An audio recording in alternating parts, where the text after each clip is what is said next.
Untuk menggerakkan ini semua, diperlukan leadership untuk menggapai masa depan bersama yang lebih baik.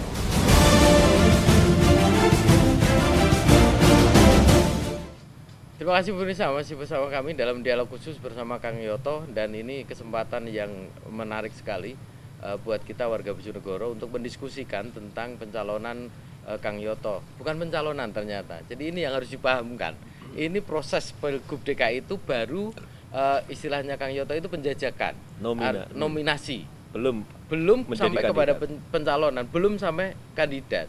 Artinya bahwa Kang Yoto sendiri serius di dalam meyakinkan partai-partai politik untuk mencari calon dari partai politik tersebut.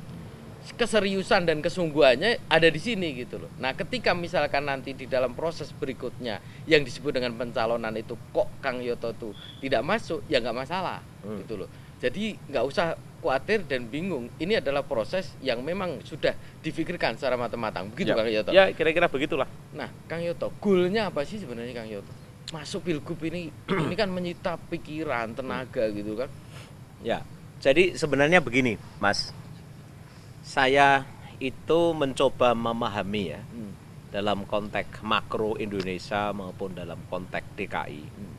Dari perjalanan pengalaman saya memimpin Bojonegoro, saya mencoba memahami bahwa masalah di DKI itu yang mencuat itu kan pasti soal banjir, soal kemacetan, kemudian juga soal bagaimana pelayanan publik yang terbaik, yaitu membangun pemerintahan yang bersih, yang kredibel. Juga ada masalah lain yaitu persoalan kemiskinan di DKI. Dari data-data yang ada, kemiskinan di DKI naik. Ya, itu yang saya coba baca. Nah, kemudian sementara yang saya lihat, yang paling mengemuka sekarang adalah publik ini berada pada posisi wacana bahwa seolah-olah hanya persoalan korupsi yang mengemuka, ya, persoalan korupsi yang mengemuka.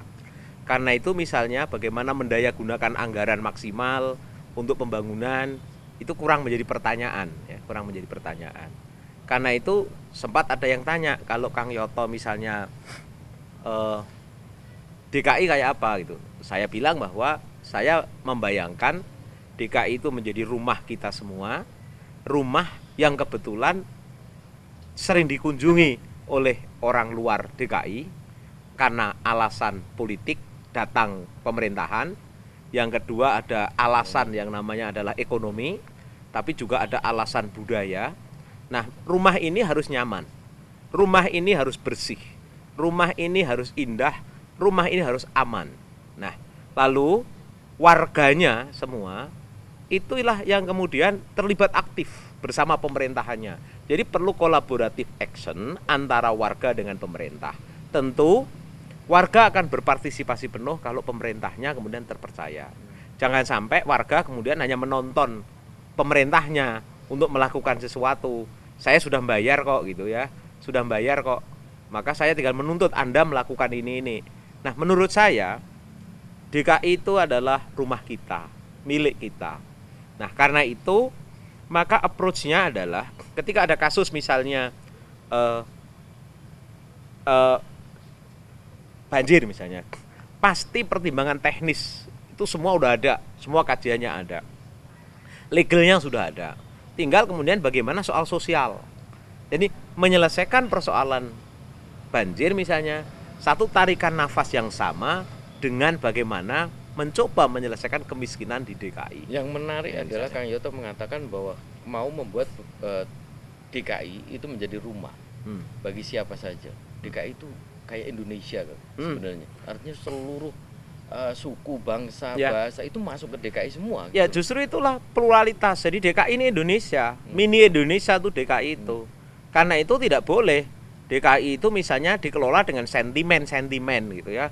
Sekarang yang mengemuka tiba-tiba kan di Pilgub DKI ini sentimen etnis, sentimen agama. Menurut saya jangan deh, simpan aja itu milik pribadi.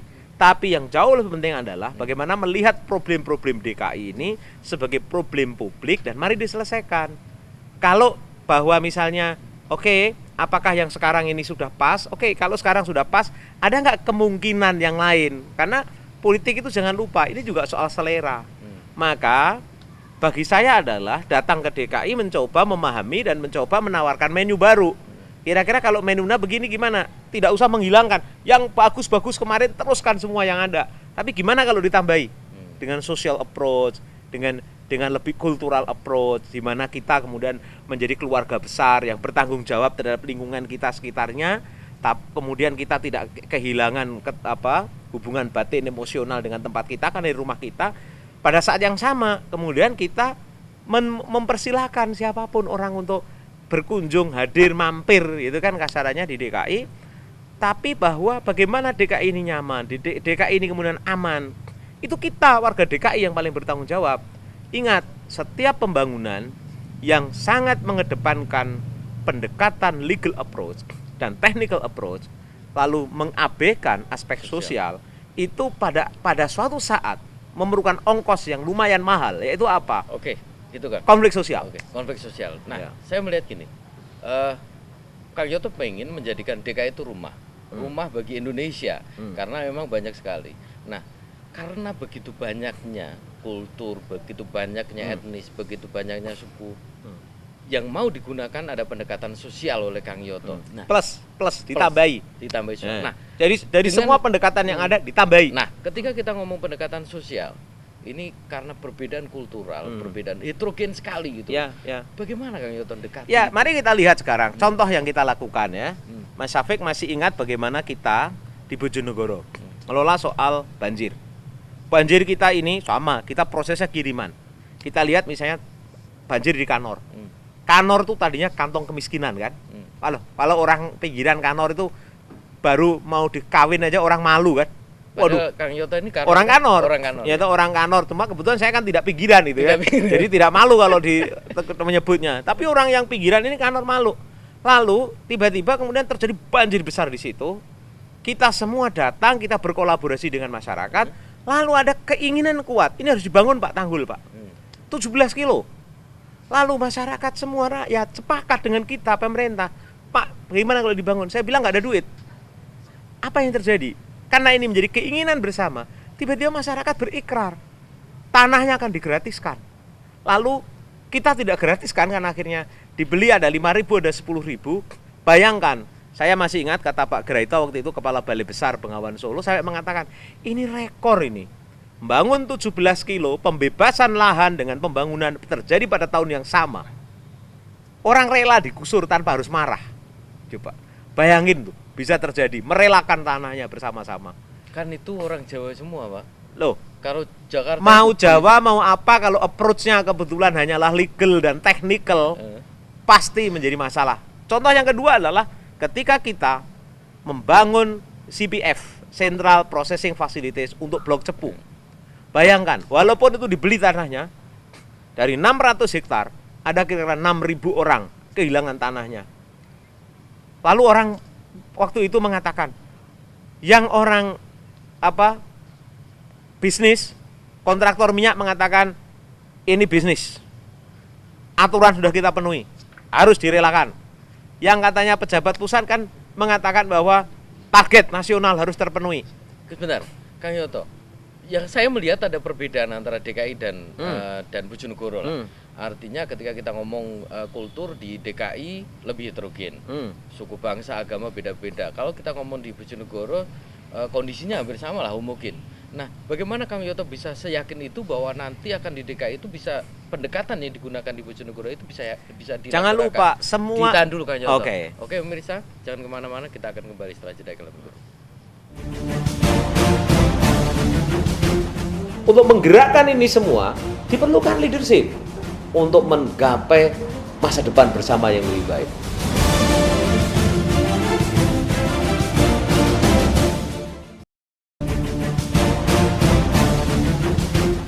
Untuk menggerakkan ini semua, diperlukan leadership untuk menggapai masa depan bersama yang lebih baik.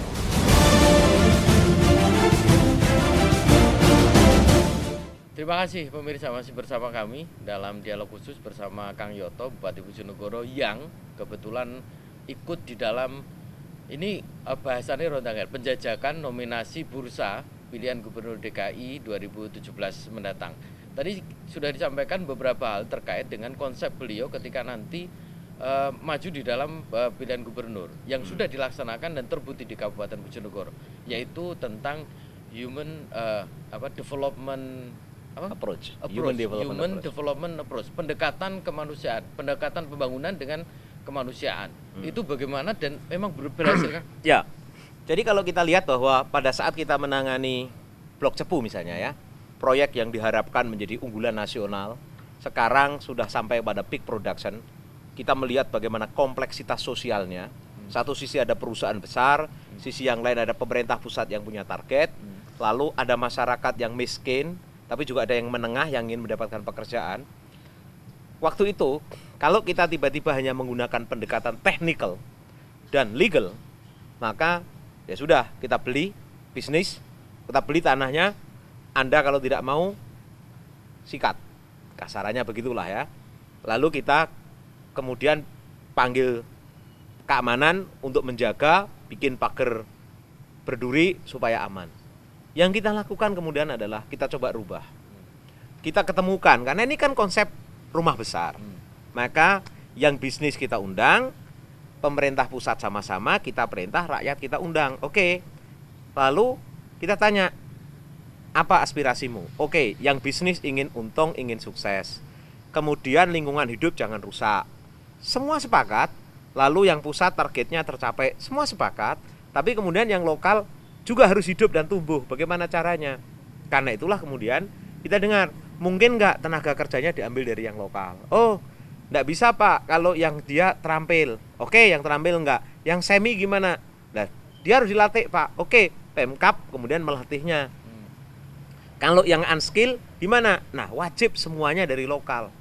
Ini kan pendekatannya adalah membangun dengan human, dengan pendekatan social security. Masyarakat ikut memiliki dan ikut menjaga. Nah, saya kira dan itu selesai. Dan alhamdulillah sekarang selesai, riak-riaknya semua manageable, dan sekarang Indonesia menikmati 165.000 barrel per hari dari Bojonegoro, ditambah dengan yang lain-lain hampir 185.000 barrel. 20% minyak kalau Indonesia dari Bojonegoro. Kalau tidak dilakukan pendekatan itu, apa yang kira-kira terjadi? Yang kita lihat adalah maka akan ada kemarahan masyarakat yang tersimpan. Mungkin sekarang itu berhasil, tapi ketika masyarakat itu menyimpan kemarahan, suatu saat akan diledakkan.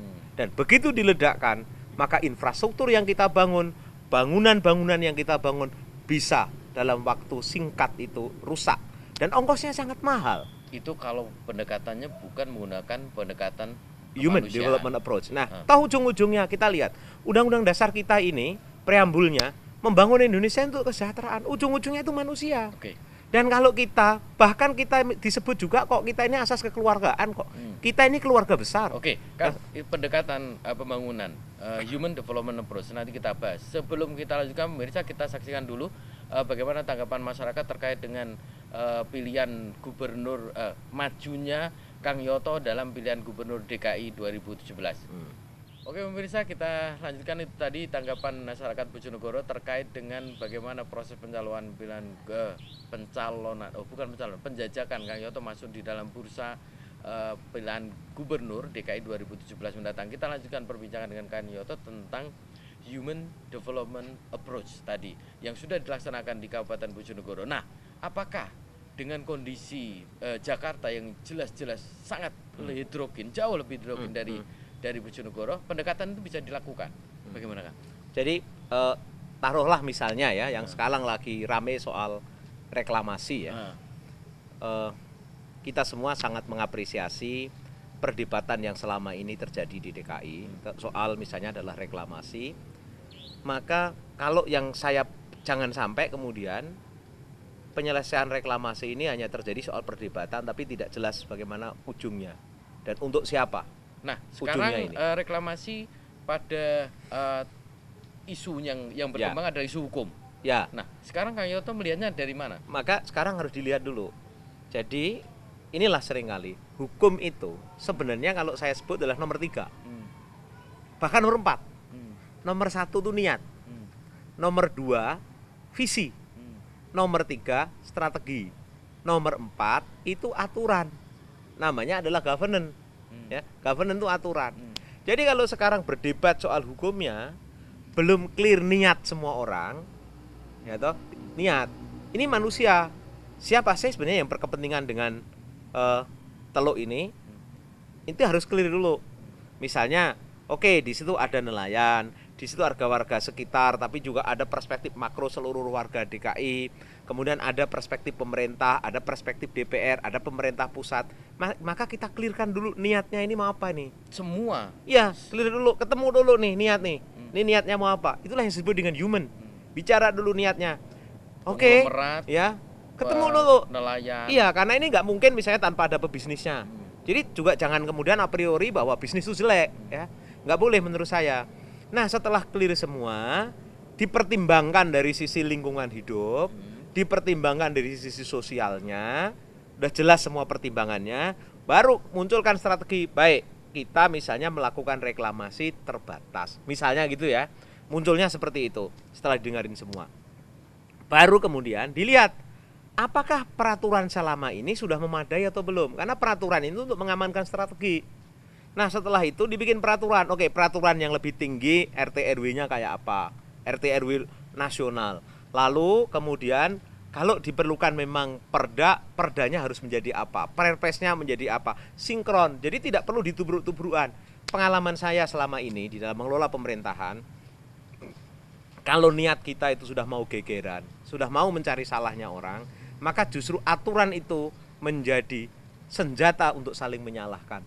Padahal sebenarnya pembangunan ini tujuannya kan bukan untuk saling menyalahkan, tapi untuk bagaimana meningkatkan kesejahteraan secara bersama-sama. Tapi sudah kadung keluar dulu salah-salahnya. Nah, inilah sehingga apa menurut saya itu menjadi kita menghabiskan waktu cukup besar hanya untuk berdebat yang sebenarnya itu bisa manageable untuk percepatan pembangunan itu sendiri. Dan itu sudah terbukti dilakukan di Kabupaten Bojonegoro ketika pengelolaan persiapan EPC itu. Ya, setidak-tidaknya kita sudah mencoba mempraktekkan bagaimana mengelola industri migas, bagaimana kita mengelola banjir, bagaimana kita juga bicara pada saat yang sama ketika ada banjir, kita bicara kemanusiaannya, kita beberkan bagaimana aspek strateginya, bahwa ini soal bagaimana menyelamatkan Bengawan, tapi juga bagaimana menyelamatkan warga, tapi bagaimana ekonomi warga juga bisa diwujudkan. Lalu kemudian legalnya kita tunjukkan.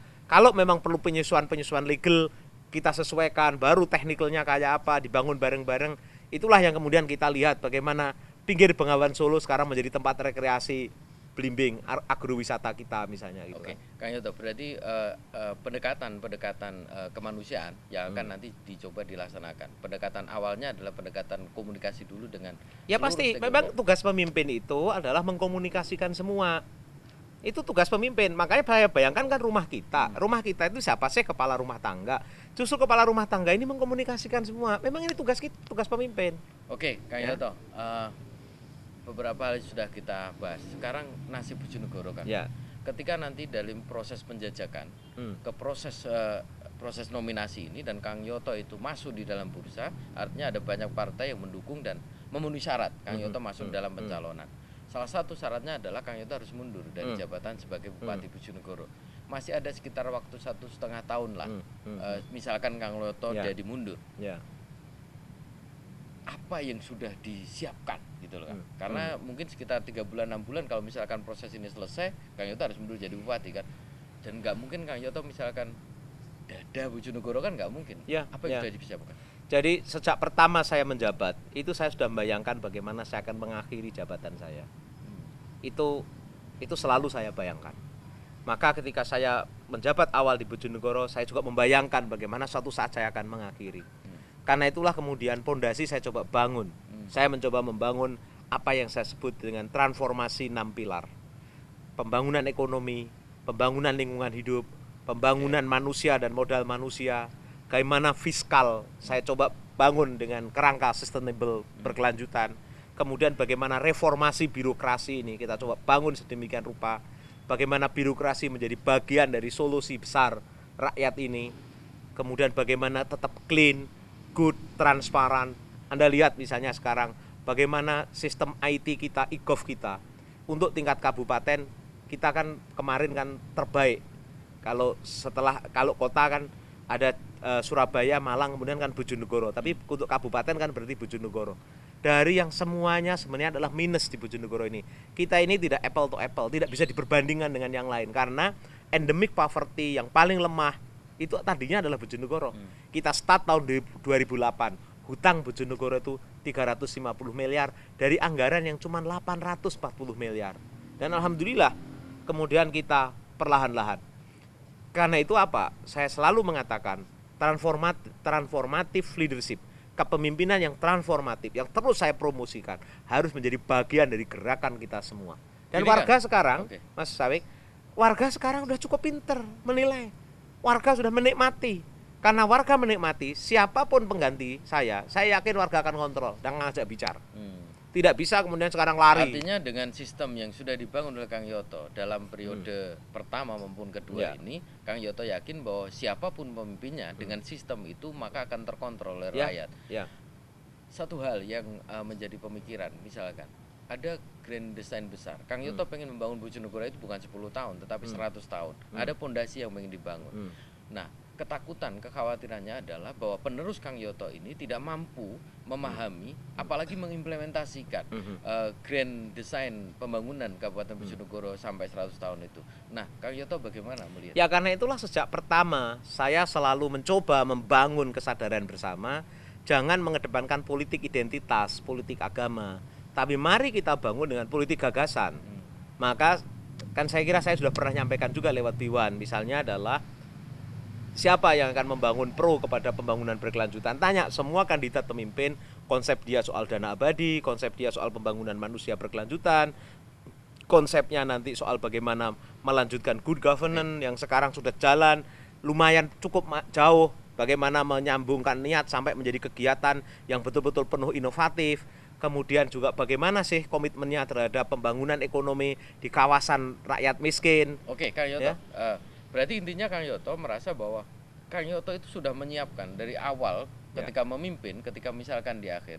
Kapanpun itu berakhirnya, apakah karena itu ikut dalam pencalonan pilihan gubernur ataupun nanti misalkan berakhir masa jabatannya. Jadi proses itu memang sudah disiapkan. Coba perhatikan. Kang Yoto yakin nggak? Coba perhatikan saya.